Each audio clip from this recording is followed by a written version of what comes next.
Let's talk through some of my lessons learned in my latest quilt.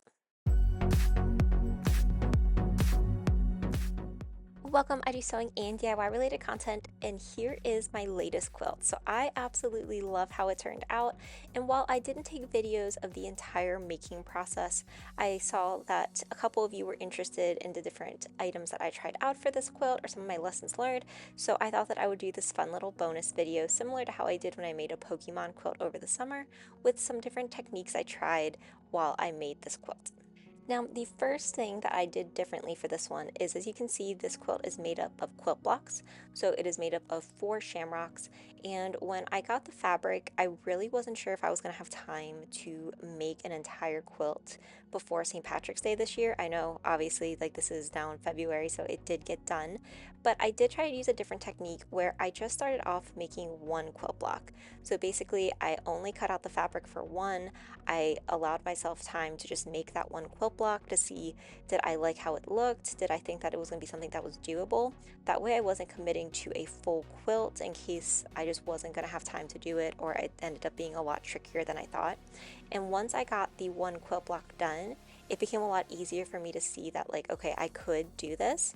So I would highly recommend, if you're somebody who you're a little hesitant on starting on a new quilt or a new project, see if you can break it down into smaller pieces. And then if you can do one of those pieces and you like how it looks, that may give you the motivation to continue on making that bigger piece or the bigger quilt. Kind of following on to that, the second point is that because this was quilt blocks, once I got that one quilt block done, saw that it was going to be pretty easy to do, I then took one day to actually cut out all the fabric for the other 3 quilt blocks. So this kind of helped my hands in a way so that I wasn't too sore of having to cut out all the fabric and then immediately start sewing. But once I just took that one day to cut it all out, then I didn't actually work on it for a couple days, but then each day after work, I was then able to work on one quilt block. And then the last new technique that I really used for this was I actually got like quilt basting spray. So I've seen a lot of people talk about it and I've never used it. Normally when I do my basting to hold the batting and the back together, I'll like do a really big like hand stitch. So I got some of this quilt basting spray this time, and I think that this did help me. I will say that with my arthritis, I did not do too much quilting for this. So there's like a square that I did around each of the blocks, and then I did sort of copy the outline of each shamrock, so I kept it very minimal, and that helped me as well because it wasn't too hard on my hands, but it still did give it a fun quilting effect.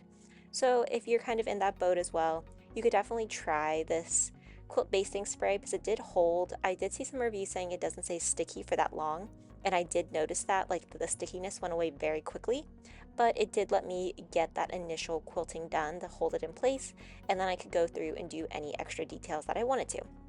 Overall, this was a really fun little quilt to put together. I definitely want to do an Easter quilt this year as well. So I think having this quilt, and then I know the Easter quilt's going to be smaller, like 2 smaller quilts instead of just like one big quilt, makes it easier for myself and gives me the motivation to do it. If you enjoyed this video, be sure to like, comment, and subscribe, and let me know what quilting projects you're working on. I'll see you next time.